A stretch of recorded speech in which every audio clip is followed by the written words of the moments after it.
Details చూస్తే బాపట్ల జిల్లా అద్దంకి కూటమి అభ్యర్థిగా గొట్టిపాటి రవికుమార్ 2 సెట్లు నామినేషన్ వేశారు. అయితే ఇంటి వద్ద కుటుంబ సభ్యులతో శివాలయం, వేణుగోపాలయాల్లో పూజలు నిర్వహించారు. అనంతరం అద్దంకిలోని భవానీ సెంటర్ వద్ద నుండి భారీ ర్యాలీగా వచ్చిన స్థానిక తహసీల్దార్ కార్యాలయంలో నామినేషన్ పత్రాలు దాఖలు చేశారు. నియోజకవర్గంలోని టీడీపీ, జనసేన, బీజేపీ కార్యకర్తలు, అభిమానులు పెద్ద ఎత్తున ర్యాలీలో పాల్గొనడంతో సుమారు 2 కిలోమీటర్ల వరకు మొత్తం పసుపుమయం అయిపోయింది. ఇప్పటి వరకు 4 సార్లు ఎమ్మెల్యేగా గెలిచిన గొట్టిపాటి అద్దంకి ప్రజల మద్దతుతో 5వ కూడా గెలుస్తానని ధీమా వ్యక్తం చేశారు.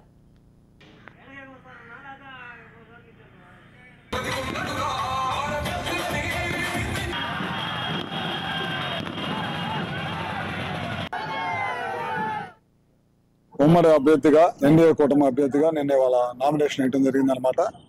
ముఖ్యంగా మీ అందరికీ తెలియదు కాదు, గత 4 సార్ల నుంచి ఎమ్మెల్యేగా పోటీ చేసి గెలిచాను. ఇది 5వ నామినేషన్ వేస్తా ఉన్నాను.